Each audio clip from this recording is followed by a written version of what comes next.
Imagine this. A tiny British woman, barely 5 feet tall, wearing the rough clothes of a Chinese peasant, is leading nearly 100 ragged children through snow and biting wind. She has been walking for 12 days. She has almost no food. She has been wounded twice by Japanese gunfire. Her body is burning with fever she refuses to acknowledge. The children are crying. They are orphans. The youngest, barely 3 years old. The oldest, 15. Some have carried the smaller ones on their backs for days. Their feet are bleeding through torn shoes. They are singing because she told them to sing. They are still moving because she has not stopped. And then, they reach the Yellow River. Wide, raging, ice cold. No bridge, no boats.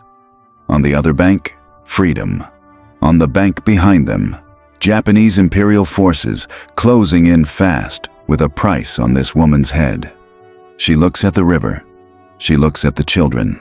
And she makes a decision that has no logic, no strategy, and no backup plan. She gathers every child into a circle. They kneel in the mud on the bank of that river, and she says simply, "We will pray like the children of Israel at the Red Sea." They begin to sing, 100 children, singing hymns on the bank of an impassable river, with an army behind them. And then, in the distance, the sound of an engine. A Chinese patrol boat appears, against every military probability, against every rational expectation. The officer risks his life to ferry every last child across, trip after trip, until the last child steps onto the far bank.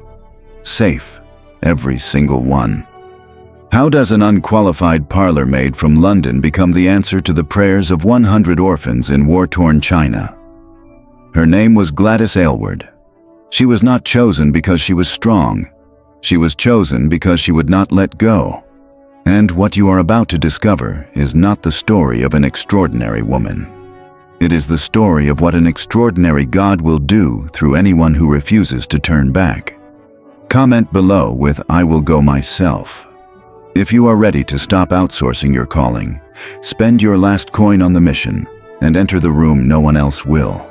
And stay until the very end, where we reveal the hidden discipline that kept Gladys burning for 17 years, enabling you to run with endurance the race God has set before you. Let's start at the very bottom. Gladys May Aylward was born on February 24, 1902, in Edmonton, London, England. Her father, Thomas John Aylward, was a postman. Her mother, Rosina Florence Whiskin, raised the family in the quiet discipline of working-class life. At the age of 14, Gladys left school and went into domestic service as a housemaid.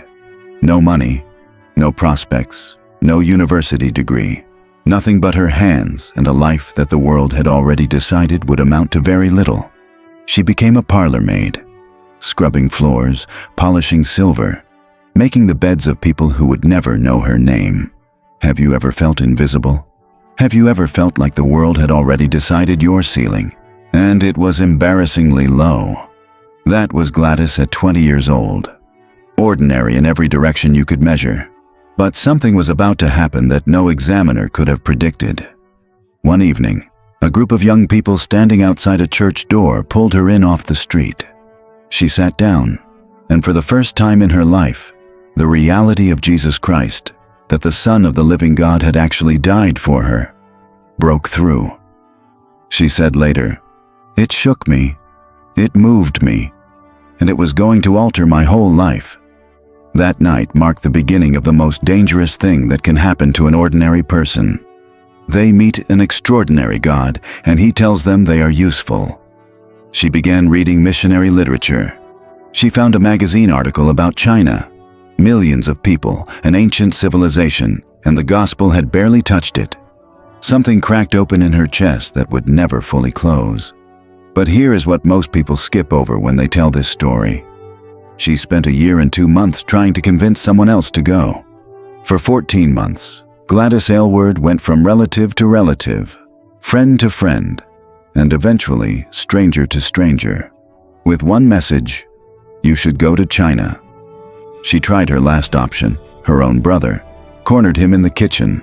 He heard her out, turned to leave, then put his head back around the door and said, "If you really believe someone ought to be going, go yourself," and shut the door.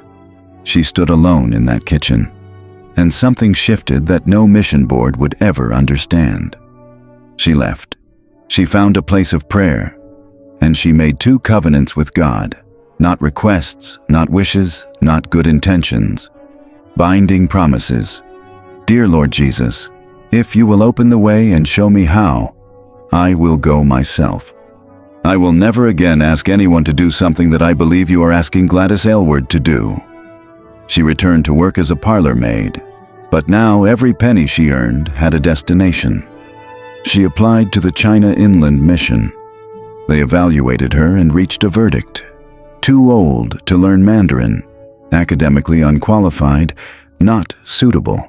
The actual words, "It would be a waste of time and money to send you." She did not argue. She did not beg. She simply understood that man's rejection was God's redirection, and if no organization would send her, God himself would be her mission board.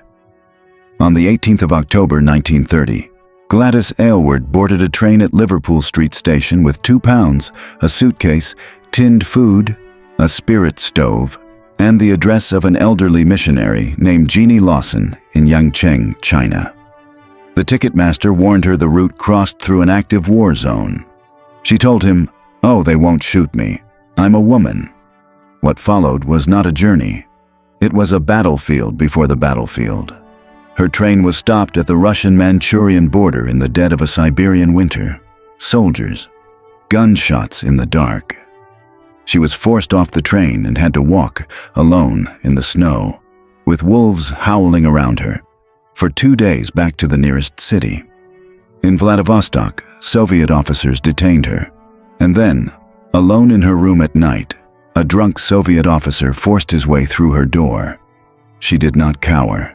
She screamed directly into his face, "God will protect me!" The man stopped, seemed to snap out of something, turned, left, as if an invisible hand had pulled him back. She prayed through the night for the rescue she had been promised. Near midnight, a soft knock. A stranger she had never met led her silently through dark streets to a dock. A Japanese captain, against all financial reason, agreed to take her to Japan for free. An Englishman in Japan paid her train fare. A missionary couple housed her and arranged her passage to China. Every provision came after every step. Never before. She arrived in Yangcheng 5 weeks after leaving London, exhausted, penniless, and exactly where God had always planned for her to be. When Gladys arrived in Yangcheng, she met Jeannie Lawson, a 74-year-old Scottish missionary who was sharp, abrasive, and nearly ready to give up the work. Together, they converted a crumbling building into what they called the Inn of the 8 Happinesses, a resting place for mule caravans passing through the mountains. Gladys's job was to physically grab the mules and drag them into the stable. Once the mules were in, the muleteers stayed. Once the muleteers stayed, Jeannie told Bible stories by firelight. It was unglamorous. It was unhurried. It was exactly the right strategy. And it was in this season, daily, invisible, faithful, that Gladys learned Mandarin, the very language she had been told she was too old to learn. She learned it the way you learn anything that matters, through necessity, repetition, and the refusal to quit. Now, I need you to catch something here. The extraordinary life does not begin with extraordinary moments. It begins with extraordinary mornings. Gladys was on her knees before that inn opened every single day. The miraculous authority she would later carry into prisons and monasteries and battlefields was built in the stillness before anyone was watching. The prayer closet is where the power is manufactured. The public stage is only where it is spent. Jeannie Lawson died 8 months after Gladys arrived, a fall from a balcony, and suddenly Gladys was alone. No income, no English-speaking companion for miles, no backup plan. But God was not finished. In fact, he was just getting started. One day, a man in ornate robes arrived at the inn. the local mandarin, carrying the authority of a feudal king. He had an unusual proposal. The government had outlawed foot binding, the centuries-old practice of crushing the feet of young girls to keep them small. He needed an inspector. He needed a woman with unbound feet. In the entire province, there was only one. Gladys Aylward became the official foot inspector of Shaanxi. Do you understand what just happened? The very thing that made her an outsider, unbound feet, foreign body, became the qualification God used to give her legal access to every home in every village. She went house to house. She unwrapped the bandages from the broken, deformed feet of little girls. And in the same breath, she told them about a God who loved them. She was unbinding feet and preaching freedom simultaneously. That is not coincidence. That is divine design. The people gave her a name, Aylward, the virtuous one. She took Chinese citizenship. She wore Chinese clothes. She ate Chinese food. She did not come to China as a tourist. She came to become one of them. 2 fellow missionaries visited the inn during this season. They praised her courage warmly, then told her to stop preaching publicly. Women should assist, not lead. Gladys looked at them and replied, "If God calls a woman, must she refuse because men do not approve?" They gave no answer and left. The most intimate gatekeeping comes from inside the church. What would you have done if you had been told no by the very people who shared your faith? And then came the day that proved whether her God was real. A violent riot broke out inside Yangcheng prison. Men were killing each other. Guards refused to enter. In desperation, the prison warden turned to Gladys and issued one of history's most magnificent challenges. You are always telling us how powerful your God is. Is he, or is he not? That question settled it. She walked through the gates, alone, unarmed, into a yard where men lay dead and a prisoner was advancing with an axe, already having killed 2 fellow prisoners.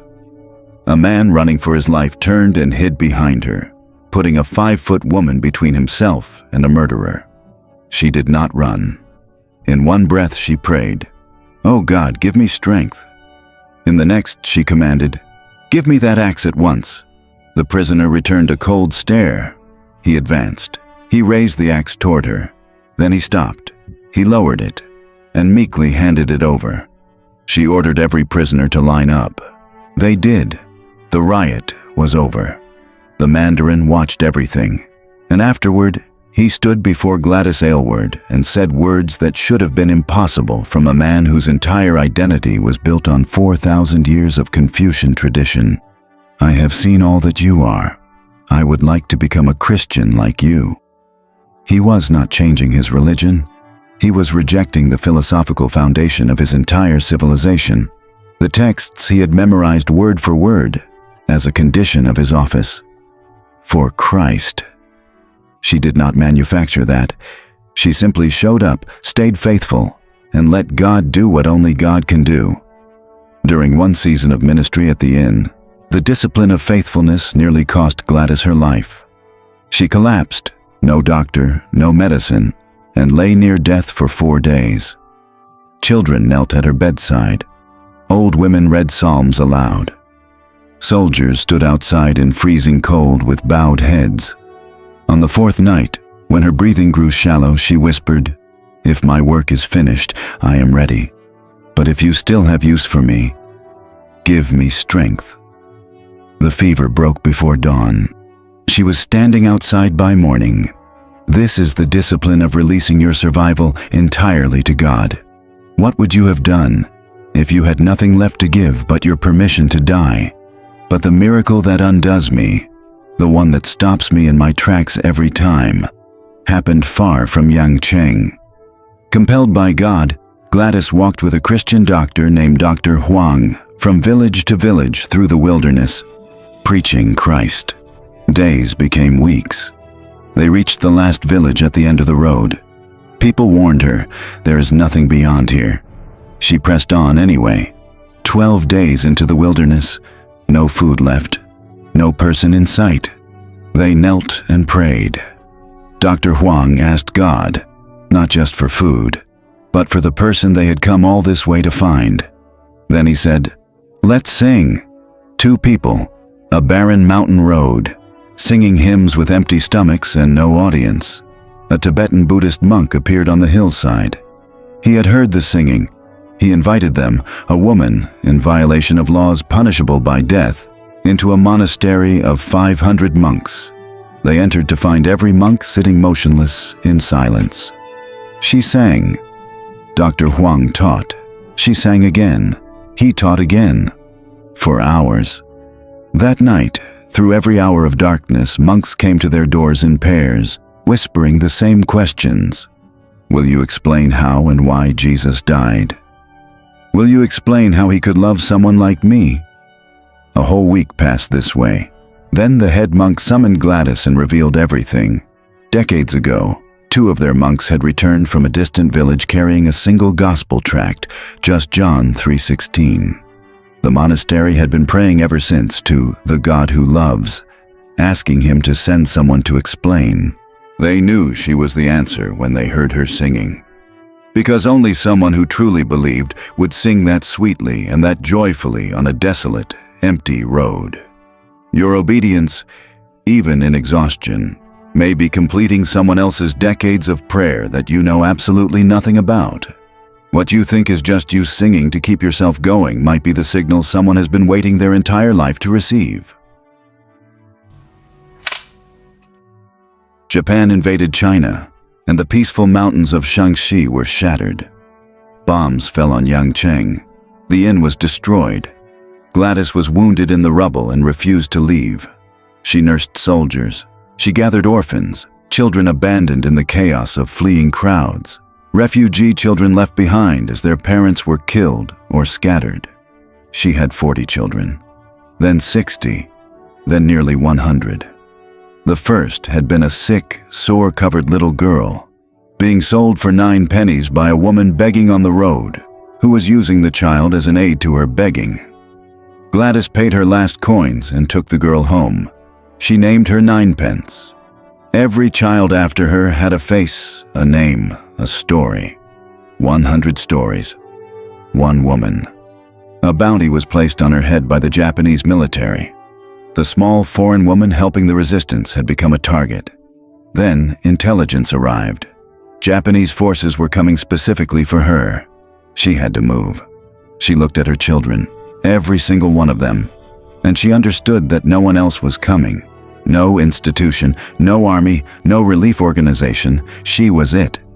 The nearest safe city was Xi'an, across the Taihang mountain range, 100 miles on foot, through terrain with no road, no supply line, and Japanese patrols everywhere.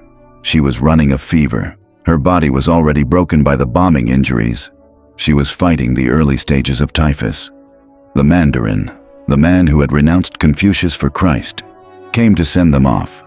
He provided 2 days of millet. He bowed to her for the last time. He said, "May God help you. May the good fortune you deserve be yours." She took one last look at the Inn of the 8 Happinesses. She knew she would never see it again. Then she led the children into the mountains. For 12 days they walked. Children collapsed. She carried the smallest ones. Older girls, whose feet had been bound in their early years, walked on deformed feet that had never fully healed. Japanese aircraft strafed the column. She threw herself over the children. She was wounded again. She got up. She kept moving. They reached the Yellow River. And you already know what happened there. The prayer circle, the singing. The boat that appeared against all military logic. Every child carried a cross. They arrived in Xi'an. The children were safe, and Gladys Aylward collapsed. Typhus, pneumonia, internal injuries from 2 separate bombing raids, malnutrition. She had given every last thing her body possessed, and then reached into reserves she didn't have. The doctor who treated her was stunned she was alive at all. She had not survived because she was strong. She had survived because the work was not finished. And now, it was. When Gladys returned to England after 17 years, a BBC reporter named Alan Burgess sat down to interview her. He had heard she'd done something remarkable in China. He asked what she had experienced during the war. She said, "Oh, the Japanese are such nice people. Many soldiers used to come to the mission for service." He pressed. She offered, "I had once taken some children over some mountains." "How many children?" "Nearly 100. "How long did it take?" "About a month." "Did you have any money?" "None at all." Burgess stared at her. She described leading 100 children over a mountain range under enemy fire, crossing an impassable river with no boats. The way most people describe a walk to the market, because she genuinely did not think it was about her. Not for a moment. Not once. During that period in England, she spoke publicly about her years in China. She named what it had actually cost. Not the danger, not the poverty, not the sickness, but the deepest cost. "I longed for a husband and a baby, secure and loved. You didn't give it. Left me alone for 17 years with one book, a Chinese Bible." And then, without a pause, she added, "And I suppose you say it's miserable. Well, friends, I am one of the happiest women that ever stepped aside, because of God from the heavens opening and the blessing falling." She gave up the thing most people want most, marriage, family, belonging. She ached for it. She named the ache, and she called herself one of the happiest women alive. That is not stoicism. That is not denial.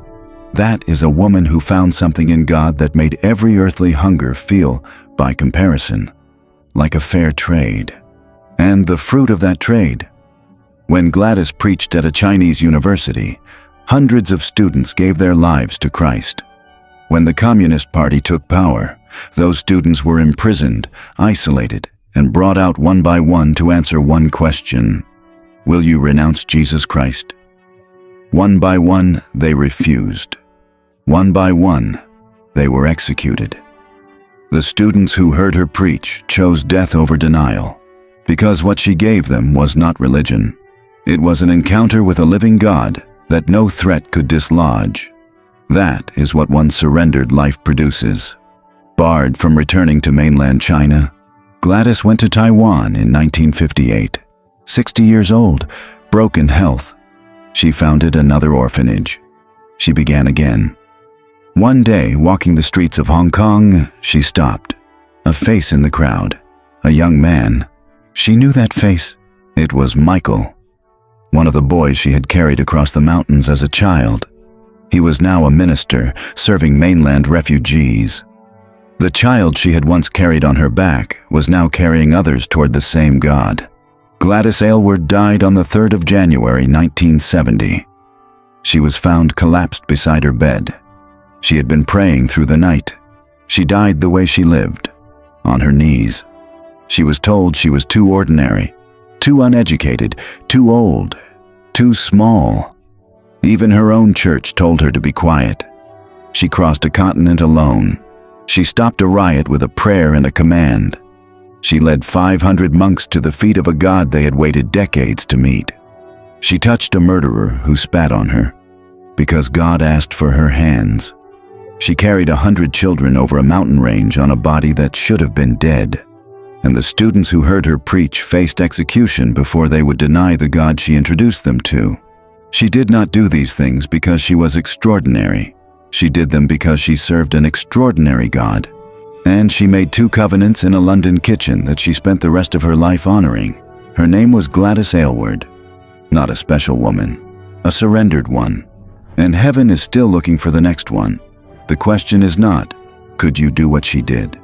The question is, what are you willing to pay to find out what God can do through you?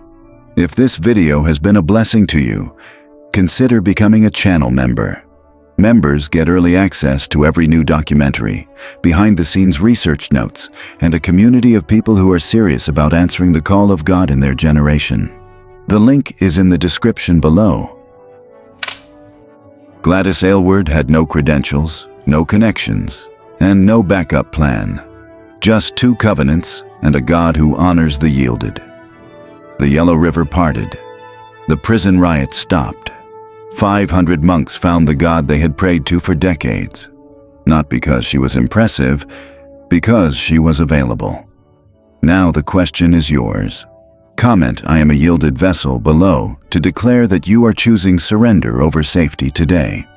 Don't forget to hit that notification bell, like and subscribe to Cloud of Witnesses for more life-changing stories of faith that will equip you to boldly fulfill the call of God in your life.